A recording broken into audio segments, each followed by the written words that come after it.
Hey guys, welcome back to the channel. You could be anywhere on YouTube, but you're not. You're here with me and I really appreciate it.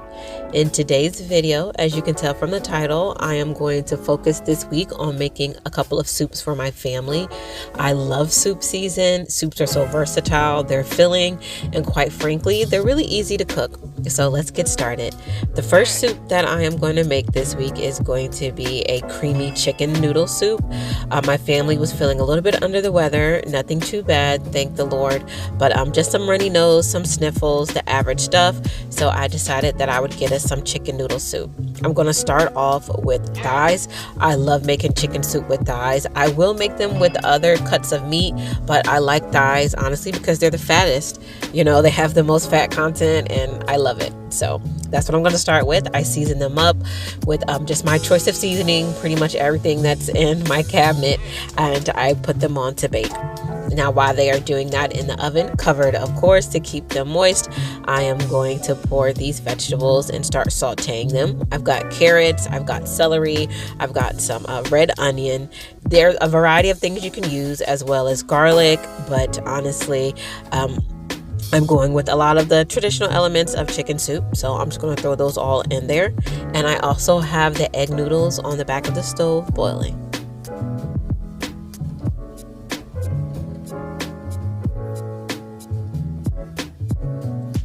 Let me know what the weather is like where you guys are at. This past week, we've had a high of 60 and I've adored it. I love that it's overcast. I love that it's rainy. I've been talking about having German falls and German winters for so long, and I'm really excited for this weather.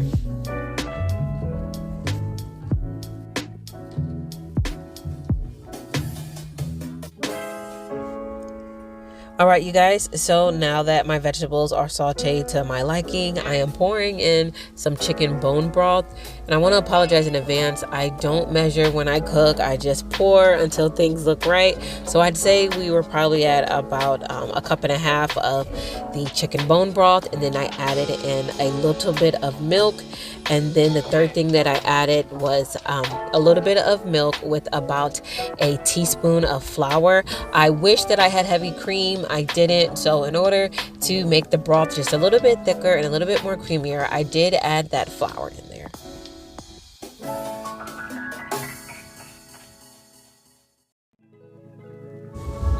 So now the chicken is done, and I let the broth mixture with the vegetables stew for probably about 15 to 20 minutes on a very, very low heat. I'm going to take this chicken out, and as you can see, I'm just going to tear it apart with my fork. I'm going to keep the skin in, and I'm going to throw that all in the pot.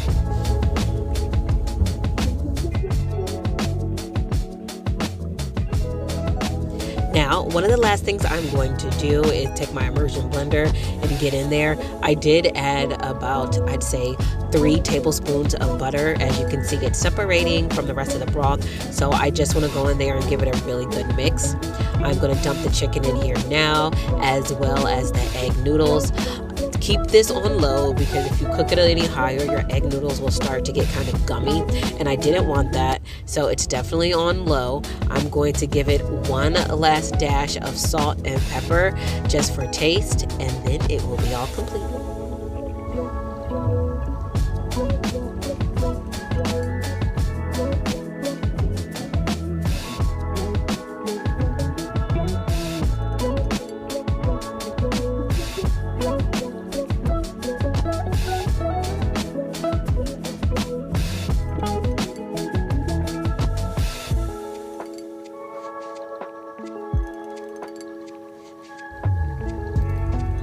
Now, my family really enjoyed this meal, especially the ones that weren't feeling too well. I did add a little bit of fresh parsley for my husband and for myself. And here's the meal. I paired it with some crackers. You can always use any type of baguette or rolls that you like as well.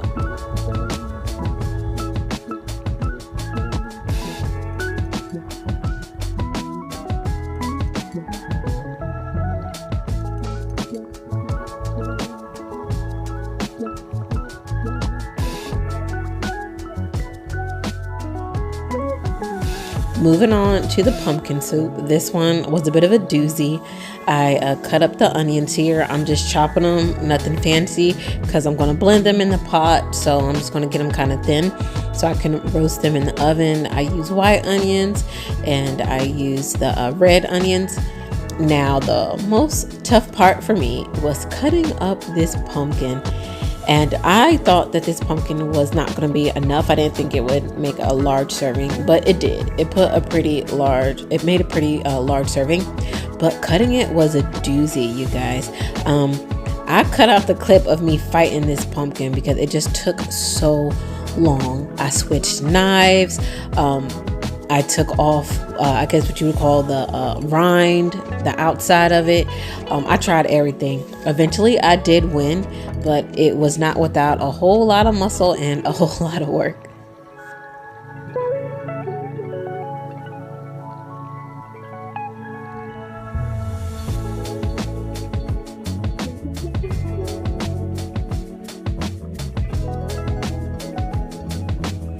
Alright guys, now that I've got the pumpkin all chopped up, which definitely took some time, I am going into the cabinet now and I'm going to grab some seasonings that I want to pour over the pumpkin. I'm also just going to take a little capful here of oil and I'm just going to pour it on, well, not a capful. You can see I got my big serving spoon here, but I'm going to take a spoon and put it over all of the pumpkin as well as the onions that I've got at the bottom of the pan, and I am going to put these in the oven and roast them. First, I did a little bit of garlic, a little bit of onion, and some salt and pepper.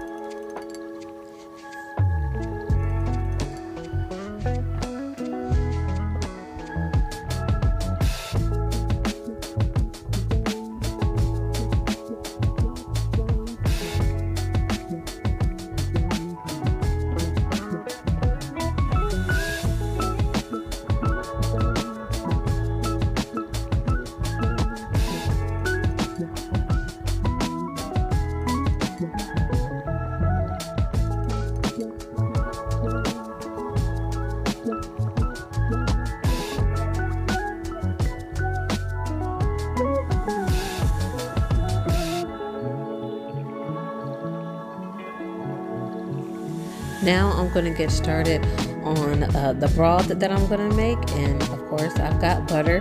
How much, I can't tell y'all. It looks like it's about 4 tablespoons, but I put quite a bit in it.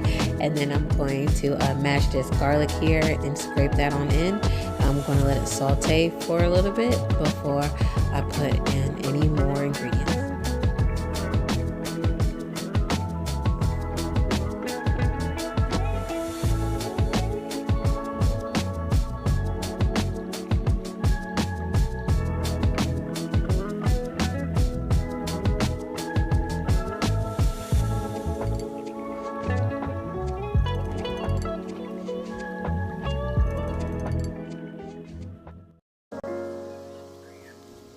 So I just had to give them a good poke to make sure that they were roasted enough that I could blend them. They are, and so now I'm going to pour them on in here to the sauteed butter and the garlic.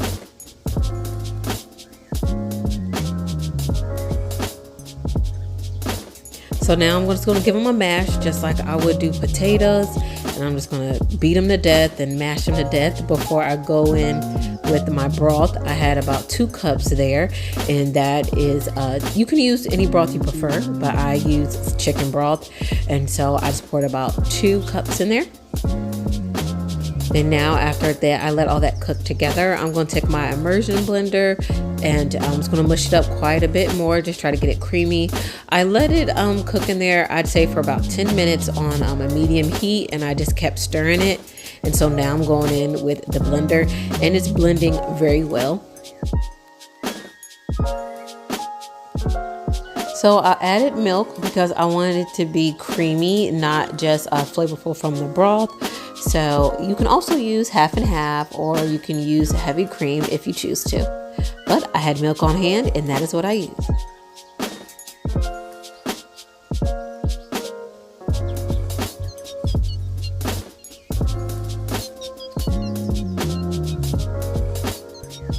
So it's mixing up pretty well, and at this point now that I got it to the consistency that I like, I am going to start add seasonings to it.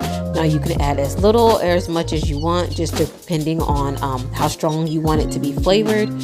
So I used a little bit of a paprika. I used a decent amount of garlic, which I do in pretty much everything. I used some nutmeg as well as some cinnamon. Heavy on the cinnamon, light on the nutmeg.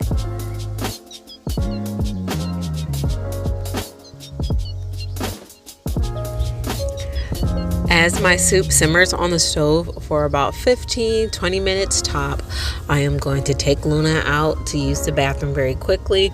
The sun came out. It was a little bit overcast earlier in the day, and Luna is super nosy. She likes to see what neighbors are outside, who's letting their pets out. So we're being a little nosy for a minute, and then we're going to head out ourselves.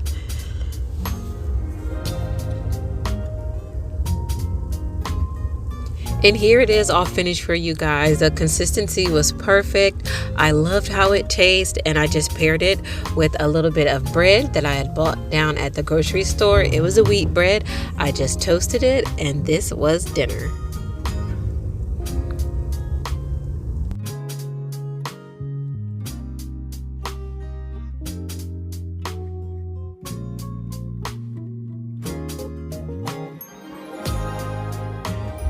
Last but not least, we are going to move on to tomato soup. So I'm just going to start here with cutting up some onion as well as some different types of tomatoes. I've got some orange ones here, and I did a few yellow, and of course I've got my big red ones. I read online that if you use a variety of tomatoes that it comes out better, that the taste notes are just really stronger. So I decided to give it a try.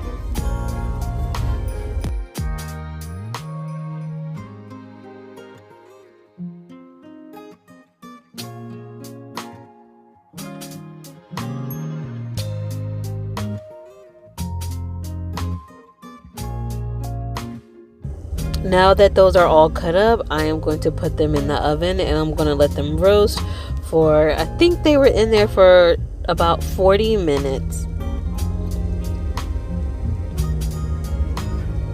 Now that that is all complete, I am going to put them all in this pot that you see right here, and then I'm going to start with the blending. Of course, like any good soup base, honestly any food, we're going to start off with a chunk of butter. I'm going to chop up some basil. You see me taking some fresh basil out of the pack, and I am going to chop it up, not very finely. It's a rough cut, but since I'll be blending the soup, I don't think it's a really big deal whether it's small or not.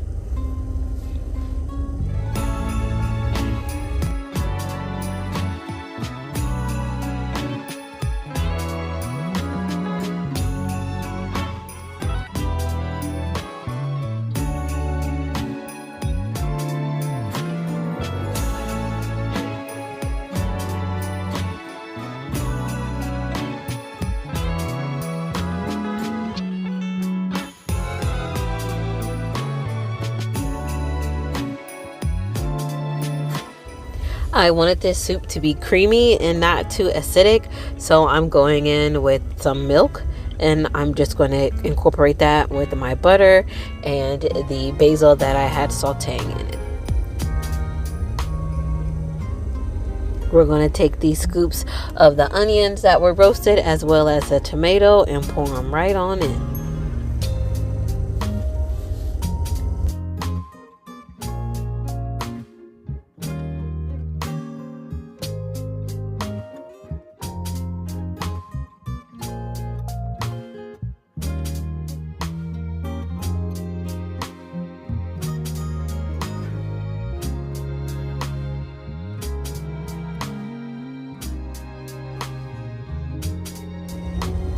Once I got it to the consistency that I liked, I went in with the seasonings, and I started with onion and garlic, the basics of course, and I added some Italian seasonings. It was just a mixture of parsley, basil, rosemary, things like that. I had a little bit extra butter on the spoon, so I dropped that in there, but I also put in sugar. I like the soup to be a little bit on the sweet side since basil itself is kind of sweet, and also the sugar will cut the acidity of the tomato, of course. Tomato soup is not complete without some grilled cheese on the side, so I am going to start on the grilled cheese for my family. I'm going to put on the outside of the bread mayonnaise, and then when I make an inside of the grilled cheese sandwiches, I also read that having a variety of cheese is the best, so I'm going to go in with some cream cheese. I'm also going to put different types of cheese like Gouda and cheddar slices on our bread and give it.